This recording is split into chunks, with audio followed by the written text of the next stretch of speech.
Good morning students, welcome you all to my YouTube channel PEC Academy Kurukshetra. My dear students, today I am here to discuss the most important numerical, and this numerical I have taken from class 12th unit 2nd current electricity. बहुत ही important numerical है और paper में जो इस तरह के numericals हैं ये बोर्ड एग्ज़ाम में मोस्टली 3 मार्क्स के आस्क किए जा सकते हैं। तो इस तरह के जो नोमेरिकल्स हैं उसको करने में आपको प्रॉब्लम ना आए, that's why I am here making the video on this numerical, and as early as possible I will upload this video on my YouTube channel PEC Academy Kurukshetra. So from there you can see and learn how we have to solve these types of numericals or attempt in a better way in the board exam if it will asked by the examiner.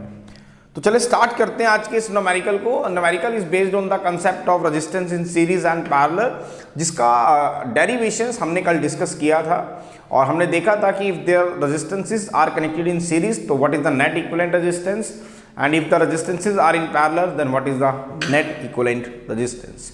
इसका video भी मैंने आप तक पहुंचा दिया था। तो चले आज के इस न्यूमेरिकल को डिस्कस करते हैं। तो in the given network of resistors as shown in figure 1, find the equivalent resistance between the points A and B. This is the point B. ये डायग्राम आपको गिवन है and you have to find out the equivalent resistance between these two points A and B. So my dear students, इसको solve करने से पहले मैं आपको एक चीज़ बता दूं।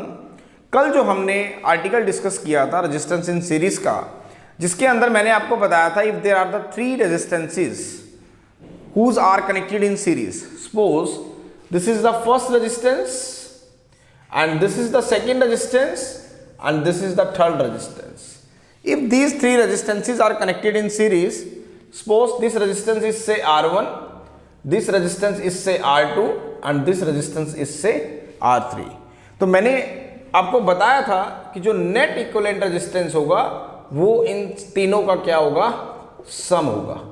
ये हमने डिस्कस किया था। साथ ही हमने पैरेलल का केस भी डिस्कस किया था कि if there are the 3 resistances, suppose this is the first resistance, suppose this is the second resistance and this is the third resistance R1, R2 and R3. If the 3 resistances are connected in parallel then what is the net equivalent resistance, वो हमने कल discuss किया था। R net is given by reciprocal of individual resistances. ये दोनों result in case of parallel, this is the case of parallel and this is the case of series, कि अगर resistances series में होते हैं तो जो नेट इक्विवेलेंट रेजिस्टेंस होता है वो हमने कल ड्राइव किया था, वो होता है इन तीनों का सम, मतलब sum of individual resistances. But if the resistances are in parallel तो उस केस में जो नेट इक्विवेलेंट रेजिस्टेंस होता है वो होता तो सम है but reciprocal of individual resistances होता है। यहाँ तक हमने कल डिस्कस किया था और इसका मैंने वीडियो भी आप तक शेयर कर दिया था। आज का जो हमारा न्यूमेरिकल्स है वो थोड़ा सा मिक्स कॉम्प्लिकेटेड सर्किट को लेकर है, जिसके अंदर मिक्सिंग की गई है रेजिस्टेंसेस ऑन सीरीज और पैरेलल की।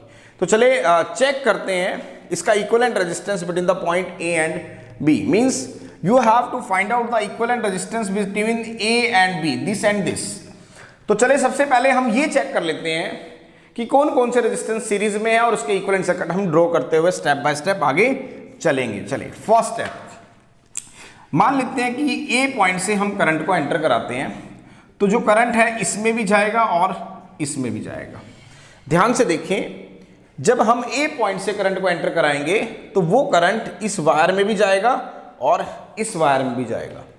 अब जो करंट इस वायर में जाएगा वही करंट, मींस जो करंट इस वायर में आ रहा है, जो करंट इस 3 ओम रेजिस्टेंस से पास हो रहा है, क्या वही करंट 7 ओम रेजिस्टेंस से पास नहीं हो रहा? बिल्कुल हो रहा है। इसका मतलब ये दोनों रेजिस्टेंसेस किसमें हैं, आपके सीरीज में है। दोबारा देखिए, जब मैं A पॉइंट से करंट को एंटर कराऊंगा तो ये करंट इस वायर में भी जाएगा और इस वायर में भी जाएगा।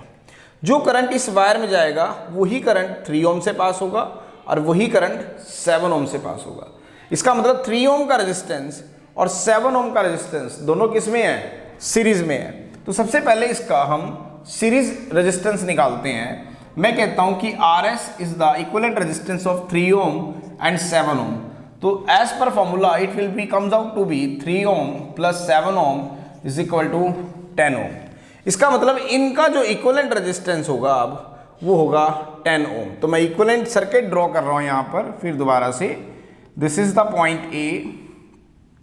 अब ये हमारे पास ये रेजिस्टेंस आ गया 10 ओम, जो कि 3 ओम और 7 ओम का कॉम्बिनेशन था। कितना? 10 ओम। ये मैंने यहां लिख दिया। This is the point C। Again this is 10 ohm and this is 10 ohm and this is 5 ohm। Means इन दोनों का जब हमने इक्विवेलेंट रेजिस्टेंस निकाला तो वो कितना आया? 10 ओम। ये हमने यहां शो कर दिया। फिर दोबारा से ये पॉइंट से करंट को भेजें तो देखिए ये करंट इसमें भी गया और इसमें भी गया। इसका मतलब ये दोनों रेजिस्टेंसेस किस में है? पैरेलल में, क्योंकि करंट क्या हो रहा है? डिवाइड हो रहा है। जब A से हम करंट को पास करेंगे तो करंट इस वायर में भी जाएगा और करंट इस वायर में भी जाएगा। जब करंट डिवाइड हो गया इसका मतलब ये दोनों रेजिस्टेंसेस किस में है? पैरेलल में है। तो सबसे पहले हम इसका पैरेलल कॉम्बिनेशन सोल्व करेंगे। 1/Rp is equal to 1/R1 that is 10 ohm plus 1/10 ohm that comes out to be 2/10 ohm. It means 1/5 ohm. It means Rp is 5 ohm. इसका मतलब इन दोनों का जो इक्विवेलेंट रेजिस्टेंस है वो है कितना? 5 ओम। तो इसका मतलब अब मैं दोबारा से इक्विवेलेंट सर्किट ड्रॉ करने जा रहा हूं यहां पर। This is the point A।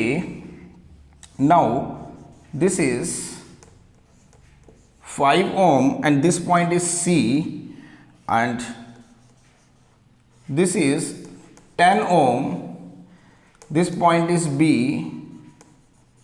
and this is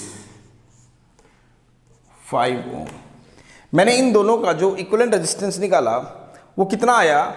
5 ओम। तो इन दोनों को हम रिप्लेस करेंगे 5 ओम से। तो this point is D, this point is, this wire is AC and this resistance 10 ohm, 10 ohm means 5 ohm, this is 5 ohm and this is 10 ohm। Again current pass करेंगे। ध्यान से देखिए, मैं कहता हूं कि जब हम करंट यहां से पास करेंगे तो करंट इन दोनों वायर में क्या होगा? डिवाइड होगा। And you have to calculate the equivalent resistance between A and B। तो अब जो करंट यहां जाएगा वही करंट यहां आएगा। इसका मतलब इसमें और इसमें आपका सेम करंट चलेगा। तो इसका मतलब ये दोनों रेजिस्टेंसेस आपके किस में है? सीरीज में है। अगर ये दोनों सीरीज में है तो इसका नेट इक्विवेलेंट रेजिस्टेंस कितना होगा? RS that is R1 plus 5 ohm plus 5 ohm that is 10 ohm. इसका मतलब इसका जो इक्विवेलेंट रेजिस्टेंस है वो 10 ओम है। तो मैं यहां पर बना रहा हूं, ध्यान से देखिए। This is the point A, this is 10 ohm, this point is B और ये जो वायर बन गई AC, this is again 10 ohm. Means इन दोनों का जो इक्विवेलेंट रेजिस्टेंस है दैट इज 10 ओम। तो मैंने यहां पे 10 ओम लगा दिया A और B के बीच में, A और B के बीच में।